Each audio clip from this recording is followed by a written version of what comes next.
श्रीनगर के एतवार बाजार में ग्रेनेड हमले में करीब 11 अफराद जख्मी हुए हैं, जिसको लेकर जम्मू व कश्मीर के वजीर आला उमर अब्दुल्ला ने एक्स पर ट्वीट करते हुए लिखा, गुज़श्ता चंद दिनों से वादी के मुख्तलिफ इलाकों में हमलों और झड़पों की खबरें सुर्खियों में हैं। आज श्रीनगर के एतवार बाजार में मासूम खरीदारों पर ग्रेनेड हमले की खबर निहायत ही तकलीफदेह है। बेगुनाह शहरियों को निशाना बनाने का कोई जवाज नहीं हो सकता।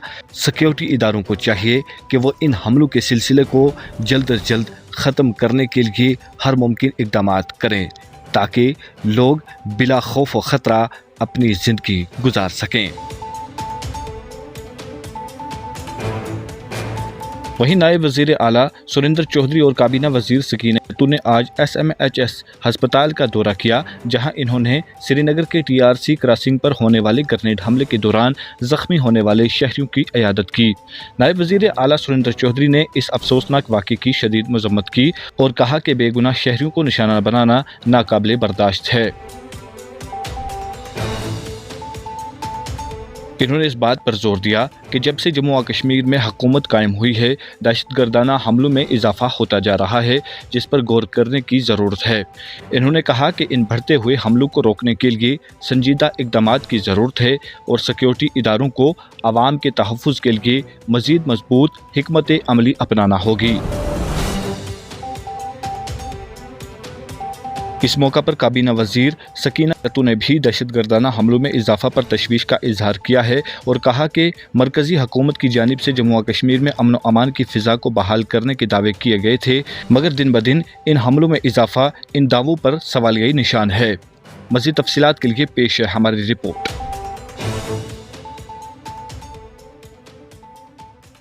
देखिए, ये बदकिस्मती है हमारी कि हमारे ये नौजवान बच्चे और कुछ थोड़े से मिडिल एज के लोग हैं, ये ग्रेनेड हमले में ज़ख्मी हुए हैं और मुझे और मैडम सकीना अतू जी को ऑनरेबल चीफ मिनिस्टर साहब उमर साहब ने कहा कि आप वहाँ जाइए और देखिए हम क्या मदद कर सकते हैं। हमने सुप्रिटेंडेंट मैडम से भी बात की, हमने कहा अगर इनको कोई बेटर ट्रीटमेंट के लिए कहीं बाहर भेजना पड़ता है तो उसके लिए भी गवर्नमेंट करेगी, लेकिन वो कहते हैं कि यहाँ हम कर लेंगे। तो लिहाजा दुख की बात है और जैसे ऑनरेबल चीफ मिनिस्टर साहब ने भी आज कहा कि ये बंद होने चाहिए, क्यों हो रहे हैं, रोज़ क्यों हो रहे हैं, जो सिक्योरिटी फोर्सेस हैं वो क्या कर रही हैं, ये खाली हम एक दूसरे पर टिप्पा टिप्पणी करेंगे उससे बात बनने वाली नहीं है। इनको रोकना पड़ेगा और आतंकवाद के ख़िलाफ़ हम लोग हैं। नेशनल कॉन्फ्रेंस ने अपने वर्करों की, अपने लीडरों की कुर्बानियाँ दी हैं और हमेशा हम लोगों ने कभी नहीं चाहा कि जम्मू कश्मीर के हालात ख़राब हों और आज भी हम चाहते हैं कि जम्मू कश्मीर में अमन आए, शांति आए और हमारे लोग जो हैं, जैसे आज नौजवान बच्चे, पढ़े लिखे बच्चे हैं जो यहाँ ज़ख्मी हुए हैं और 2 ऐसे हैं जो अभी ऑपरेशन थिएटर में हैं। अब हम वहाँ तो जा नहीं सकते थे, लेकिन उस भगवान के आगे हम यही दुआ कर सकते हैं कि भगवान उनको ठीक करे और अच्छे हो जाएं और तंदुरुस्त हो जाएं। लेकिन एक बात है ज़रूर है कि जो ये घटनाएं हो रही हैं, जब से सरकार बनी है यहाँ सोच विचार करने की ज़रूरत है और क्यों हो रही हैं और कैसे हो रही हैं, इस पर भी एक सवाल खड़ा होता है और हम सवाल खड़ा कर रहे हैं।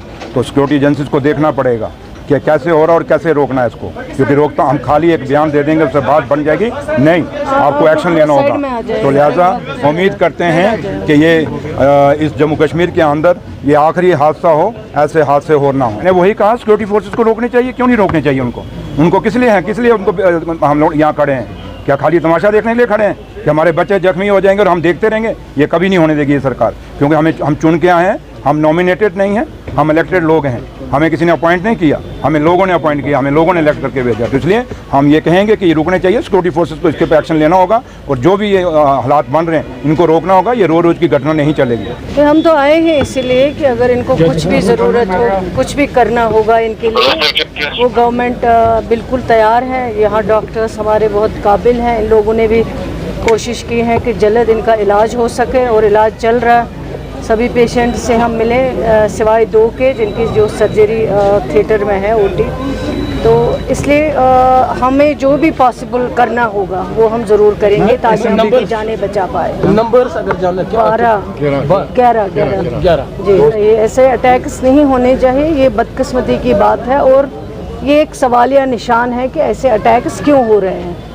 और जब आप कह रहे थे कि यहाँ नॉर्मल सी है, सब कुछ ठीक है, कुछ भी नहीं है, तो अचानक ये रातों रात अगर ये सब कुछ हो रहा है, ये बजाज खुद एक सवालिया निशान है। शुक्रिया। अगर आप हमारे चैनल पर नए हैं तो हमारे चैनल द उर्दू टाइम को सब्सक्राइब करना ना भूलें और मज़ीद ऐसी ताज़ा तरीन खबरों को देखने के लिए बेल आइकन को ऑल पर सेट कर लें ताकि आने वाली तमाम तर खबरों की नोटिफिकेशन आप तक पहुंचती रहे।